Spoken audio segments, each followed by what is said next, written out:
Boa noite, telespectadores. No Plantão Unimed de hoje, o nosso assunto é a prevenção ao suicídio. Estamos no mês de setembro, um mês em que se busca mais informações a respeito do assunto, esclarecer as pessoas, não é? Então nós viemos até o consultório da doutora Eliana Restelato Rous, que é médica psiquiatra e que vai nos contar um pouquinho sobre este assunto.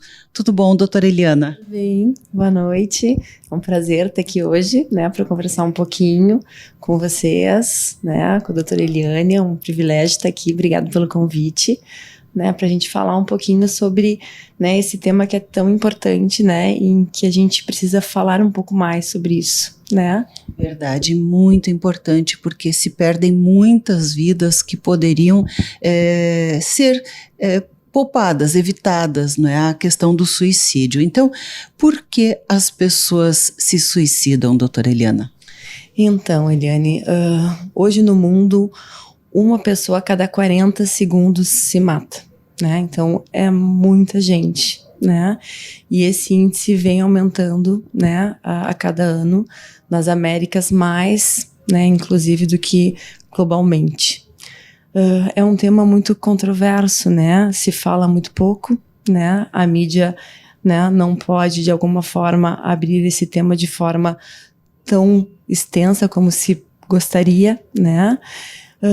E a gente acredita que sim, as pessoas vêm se matando mais porque o mundo vem ficando cada vez, né, mais difícil, né?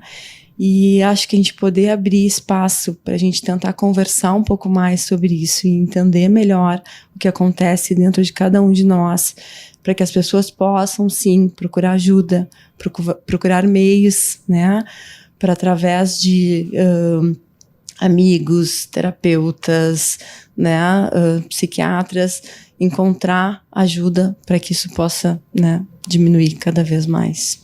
Verdade, e que as pessoas, né, possam identificar, talvez, quem sabe ali nas entrelinhas, nas pequenas atitudes, na observação, talvez do humor, não é? E aconselhar também, não é? Isso é um assunto que realmente a gente traz hoje aqui, porque é de suma importância. Os números são assustadores, como disse a doutora Eliana, a cada 40 segundos no mundo. E a gente que está no dia a dia, no consultório, nem precisa ser especialista para já ver isso aí. As pessoas no seu meio, no seu entorno, a maioria já conhece alguém, né, que se suicidou. Na própria anamnese, né, com os pacientes a gente vê que teve algum familiar, né, então isso choca, porque muitos dizem, nossa, ele não aparentava, né, não, parecia uma pessoa normal, e a gente não sabe o que aconteceu, né, suicidou-se. E aí vem um sentimento de culpa também, não é? Então, queria, não é, que tu falasse um pouquinho mais sobre isso, né? Existem maneiras de se detectar, observar alguns indícios, né, de que isso possa estar acontecendo? Então, acho que primeiramente a gente poder entender o nosso estado, Rio Grande do Sul, é o estado com maior taxa, né, de nível de suicídio no Brasil, né? A média no Brasil é de 6% a cada 100 mil habitantes, no Rio Grande do Sul é de 13%, é o dobro, né? E por quê, né? Porque é o nosso estado com maior nível de suicídio do Brasil. Também não se sabe exatamente por quê, né? Talvez pelo nosso clima, né? Talvez pela essa nossa cultura italiana, alemã, né? Onde se tem uma cultura bastante rígida, né? Onde se sabe que as pessoas têm uma dificuldade muito grande de buscar ajuda. Não é de hoje que eu recebo pacientes, né, em que quando vêm a buscar a mim, eu pergunto, há quanto tempo tá te sentindo assim? E às vezes eles falam com muita frequência, há 1 ano, há 2 anos, há 3 anos. Então há um estigma muito grande para ajuda, né, da busca psiquiátrica. As pessoas entendem o sofrimento psiquiátrico como algo de fraqueza. E eu acho que a gente tem que poder parar um pouco com isso, né? A gente tem que poder entender que a doença mental não tem absolutamente nada a ver com fraqueza, né? Que psiquiatra não é médico de louco, né? Então, acho que a gente poder entender o sofrimento, né? Então, aquele amigo, aquele colega, aquele filho, aquele marido, aquela esposa, né? Que começa a não ter mais vontade de fazer as coisas que fazia antes. Então, eu adoro ir ao shopping, eu não quero mais ir.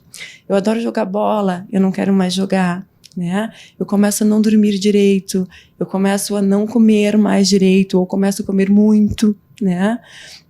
Então, são alguns sintomas iniciais da doença, né? Então, acho que a gente poder estar atento de que aquela forma de como a pessoa era e ela não estar mais daquele jeito é um dos sinais muito importante para a gente poder dizer, vai procurar ajuda, né? Psiquiatra não é médico de louco. E acho que se a gente começar a tirar um pouco esse estigma, né, da doença mental, para que as pessoas possam realmente procurar ajuda, isso é muito importante. Eu ouço muito, né, os pacientes sempre trazendo assim, mas eu não quero ficar dependente do remédio, não quero tomar remédio porque o remédio pode causar dependência, né? E eu sempre trago, né, por que quando a gente está com um problema de pressão alta ou um problema de diabetes, né?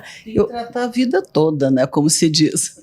E por que isso a gente não fala que está dependente, né? Então, assim, a medicação psiquiátrica ela não se torna dependente. Claro que tem alguns remédios que sim, mas a gente tenta fazer o menor uso deles, né? Mas sim, alguma doença psiquiátrica, ou a grande maioria delas, às vezes é uma doença crônica, né? Verdade, a gente se torna sim também dependente da insulina, do antihipertensivo, daquele remedinho para tireoide, não é? Então, por que, né, achar que isso realmente é algo que vá criar dependência? É um tratamento como outro qualquer, né? E essa elucidação, doutora Eliana, eu creio que principalmente entre os homens, né? Porque eu vejo que as mulheres buscam mais ajuda. Mas os homens não. Eu acho que é por isso que tu dizes, né? Tem um certo estigma. Os homens às vezes são taxados de meio preguiçoso, meio vagabundo, não quer as coisas, né? Se é jovem, não quer estudar. Isso eu acho também um ponto importante que eu gostaria que tu comentasse, porque hoje a gente vê suicídio entre crianças, inclusive, né? Dos 8 aos 80, como eu brinco, não tem mais faixa etária, não é? Eu acho que primeiramente poder entender, né, o índice de suicídio em homens é muito maior do que em mulheres. A tentativa, sim, é maior em mulheres, mas a efetivação do suicídio é muito maior em homens, né? Eu acho que é bem isso, essa demora em buscar ajuda, porque esse preconceito, né, que eu tenho que dar conta, eu sempre digo, é a capa do super-homem, né? Eu tenho que dar conta de tudo, como é que eu posso estar assim, eu não posso, eu tenho que resolver, né? Então, acho que primeiro a gente poder tirar a capa, né? Às vezes é importante, todo mundo precisa de ajuda, né? Então, acho que esse é o primeiro entendimento. Eu acho que a segunda coisa que tu trouxeste, que é de extrema importância, é essa questão dos jovens. Eu acho que ultimamente com a questão da internet, tudo ficou muito para ontem, né? Então a gente quer tudo muito para ontem. Então a informação, ao mesmo tempo que ela é ótima, ela também nos traz uma necessidade de tudo muito rápido, né? De tudo muito acelerado. Então as pessoas não toleram o tempo do não saber, né? Então é tudo muito, muito, muito rápido, né? Então o adolescente, ele não consegue esperar um pouco, né? Eu quero tudo para ontem. E essa ansiedade, né, vem causando uma angústia muito grande neles, né? Eu digo, não existe mais o ócio. Eles não conseguem mais ficar no ócio, eles não toleram mais o ócio, né? Então, assim, eu acho que a gente poder ajudá-los a tolerar um pouco o tempo do não saber, né?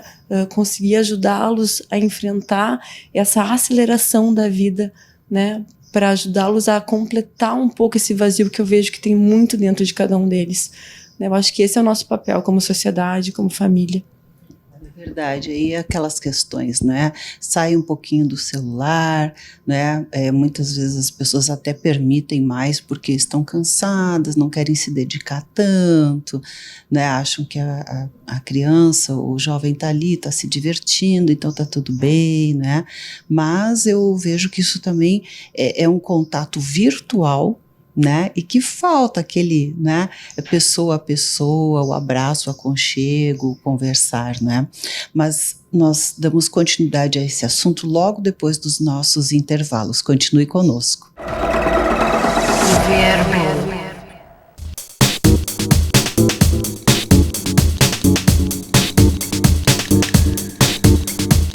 Estamos de volta e o nosso assunto hoje continua a ser suicídio. Continuamos conversando aqui com a doutora Eliana Restelato Holtz, que é médica psiquiatra, cooperada, Unimed também, não é? E que nos falava há pouco das questões de saber reconhecer a doença e de passar por cima do estigma, né, de que isso seja coisa de louco, quem procura o psiquiatra é louco, e isso principalmente, eu creio, nos homens, né, que às vezes não conseguem vencer aquela barreira da sociedade, né, ou podem ser taxados de fracos, que aquilo é uma fraqueza, enfim, né, e também dos idosos, né, porque, como tu falaste, né, eu vou ficar dependente do remédio, ou isso não era aceito, né, antigamente, assim, como uma doença como hoje se sabe. Então, conforme tu disseste, eu já quero te perguntar, existem componentes genéticos, hereditários, incidência maior em famílias e que talvez as pessoas tenham que observar um pouco mais, ou isso é uma coisa aleatória? Com certeza, né, Eliane, a doença psiquiátrica, né, ela é uma doença hereditária, genética, né, então, assim, a história familiar é extremamente importante, né, um dos fatores de risco extremamente graves numa avaliação, por exemplo, né, num plantão, numa emergência, né, sobre risco de suicídio, é a história familiar, né, de suicídio, por exemplo. Então, se um familiar tem, né, um suicídio prévio, aquela chance da pessoa também se suicidar, ela é muito grande, né. E a doença psiquiátrica, como uma depressão, uma bipolaridade, ela é muito significativa, né, na família, assim. Então, é algo que tem que se observar, sim, ela é genética, ela é hereditária. E acho que tu trouxe isso, né, com relação aos homens, né, dessa dificuldade de busca, porque a gente, né, entende, sim, que talvez tenha aquela coisa mais familiar, né, herdada de que, né, o provedor tem que dar conta de tudo, né, então acho que tem essa dificuldade maior dessa busca, mas se a gente puder entender isso, né, e ajudar que as pessoas possam compreender isso como uma doença, como, né, o diabetes, como a gente trouxe, como a pressão alta, eu sempre trago, né, para os pacientes, porque às vezes as pessoas trazem, vai lavar uma louça que passa, né, vai capinar um jardim que isso passa, né, por que não falam para um paciente diabético, vai lá que você consegue produzir insulina, eu sei que tu consegue, porque é mais ou menos a mesma coisa, né, é uma glândula, né, uma glândula neuronal que vai produzir serotonina, que vai produzir dopamina, né, que é o que o paciente está precisando. E eu sempre digo, não vai tirar com a mão, né, não é só, né, os hormônios neuronais que a gente vai colocar, claro que tem a parte do paciente, mas ajuda muito. Então, acho que poder ter esse entendimento, assim como uma doença, né, endocrinológica, em que tu vai fazer uso da insulina, tu fazer a tua parte também, com a alimentação, né, com o exercício físico, é a mesma forma a doença psiquiátrica. Então, esse estigma que eu acho que a população tem que poder tirar um pouco da doença mental, né, de todo mundo falar um pouco sobre isso, né, de eu poder dizer, olha, eu faço uso da medicação, tu faz também, porque as pessoas escondem, né, ninguém fala. É verdade. Né? E isto aí, no momento que a pessoa tem essa informação de que é uma doença hormonal, digamos assim, não é? A serotonina é um hormônio, então fica mais fácil de compreender, não é? Até eu gostaria de comentar que a própria sociedade às vezes é cruel com essas pessoas, né? Eu já recebi pacientes que confessaram, não é, que julgavam pessoas, não é, que tinham depressão, que tomavam medicamentos, e agora ela estava se sentindo assim, né? Então, realmente, né, é uma coisa que ninguém pode julgar e não deve, né? A gente tem que ajudar. Tem uma outra coisa, doutora Eliana, que eu gostaria de comentar também, que existe um conceito de que as pessoas que ameaçam não se matam. Isso não é verdade, né? Principalmente mulheres. Isso aí foi uma manha, foi lá, fez de conta, né? Mas quem ameaça não se mata. Isso é verdade? Isso é uma bobagem, né? Eu acho que a gente poder entender que a ameaça é um pedido de ajuda, né? Então, sim, é algo extremamente importante e a pessoa está dizendo, eu preciso de ajuda. Olha para mim, porque eu não tô bem, né? Então, e a ameaça significa um risco extremamente grave para que, de fato, aquilo possa acontecer, né? Então, a ameaça é uma tentativa frustrada, né, de um suicídio. Então, assim, o intuito, né, era não estar mais aqui, o intuito era morrer, né? Então, a dor que a pessoa sente, ela é muito grande. Às vezes, quando se conversa com um paciente, né, com a tentativa, e a gente, né, pergunta, assim, ele diz, eu não conseguia pensar mais em nada. Eu não conseguia pensar no meu filho, eu não conseguia pensar no meu marido, eu só queria aliviar minha dor. A minha dor era muito grande, eu só pensava em tirar a minha dor. Então, eu acho que poder ter essa compreensão de que, às vezes, num momento de desespero, né, o paciente não consegue, não é uma questão de vontade, ele não consegue, né, fazer diferente. Então, acho que se a gente conseguir poder olhar para esse paciente, né, de forma mais humana, de forma mais acolhedora, eu acho, sem julgamento, né? Eu acho que tu falaste tudo isso, sem julgamento. Porque eu acho que ninguém tá aqui para julgar ninguém, né? Ninguém é melhor do que ninguém, né? Então, acho que essa é a questão principal. E uma outra coisa que a gente vê também são dois sentimentos, assim, o sentimento de rejeição, o sentimento de culpa, e eu não falo da culpa verdadeira, eu falo da falsa culpa, né, que as pessoas sentem e acham que têm, e talvez aquilo até traga uma qualidade de vida muito ruim para ela no momento em que se sente rejeitada, obviamente, mas também que se sente culpada e começa a agir de uma forma, principalmente assim, gostaria de dizer não, mas está sempre dizendo sim, não é? Eu creio que isso tem a ver também com um sentimento de culpa, não é? E isso poderia estar relacionado também? Sim, com certeza. E os pacientes com esse funcionamento, né, da culpa, né, às vezes da raiva também introjetada para dentro de si, né, são também pacientes às vezes muito impulsivos, né, e essa impulsividade, né, às vezes leva a esses atos impensados, né. Então, os suicídios acontecem principalmente em pacientes bipolares tipo 2, né, ou bipolares tipo 1 também, e esses pacientes nem sempre são diagnosticados como bipolares, né. Eu vejo muitos ciclotímicos, por exemplo, no consultório, que vêm como quadros depressivos, né, que são aqueles pacientes que vêm, né, com sintomas bem de tristeza, de angústia, né, de desesperança, de desvalia, mas que no passado são, né, pessoas com temperamento muito forte, né, que as coisas têm que ser do jeito que eles querem, na hora que eles querem, né, e que às vezes são super hipertímicos, que têm às vezes uma inteligência um pouco mais acima da média, ou sem paciência, né, mas que isso às vezes não é muito investigado, né? E que quando o episódio depressivo acontece, ele acontece bem forte, ele é devastador. Então, acho que a gente poder observar e entender, né, esses pacientes e poder ajudá-los a procurar ajuda é de extrema importância, né?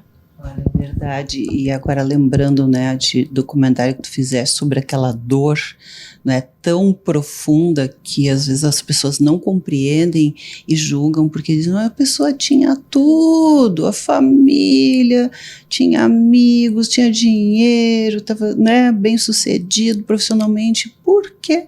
Não é? E eu brinco não, porque isso não é brincadeira, né, mas eu costumo dizer que isso é um câncer da alma. não é? Então, nosso programa já está chegando aqui ao final, né? Mas eu gostaria que tu deixasse ainda, não é, um recado aqui para as pessoas que talvez nos assistam e que possam estar reconhecendo isso em si ou nas outras pessoas, né? Como forma de ter, talvez, como uma possibilidade, não é? Que não seja somente personalidade ou caráter, não é? Então, acho que é importante que todo mundo possa, assim, tirar um pouco isso que a gente falou, né? Desse estigma de poder buscar ajuda sempre que necessário. Hoje, né, a gente disponibiliza um canal que é o CVV, que é o Centro de Valorização à Vida, é o 188, é um canal 24 horas por dia, em que sempre há pessoas disponíveis, né, para que possam te ouvir e te ajudar. Então, ninguém tá sozinho, né? Todo mundo precisa um do outro. E acho que sempre que houver alguma situação em desespero, em desesperança, né? A vida vale a pena. Então, acho que de poder procurar ajuda, para que todo mundo possa te ajudar, para que possa descobrir, né? Dentro de si, essa vontade de novo de viver. Olha, a verdade tá aí, não é? Então não deixe seu cérebro ser enganado por falta aí, né, de uma substânciazinha química aí, não é? Não é justo. Bem, doutora Eliana, muito obrigada mais uma vez, espero estar em breve aqui conversando contigo novamente, porque tem tantas coisas que tu falaste aí, né, em outras terminologias que a gente também quer conhecer e trazer aqui. Mas, de momento, te agradecemos. Foi um prazer tê-la conosco. Muito obrigada, eu que agradeço. Foi um prazer. Viver mesmo.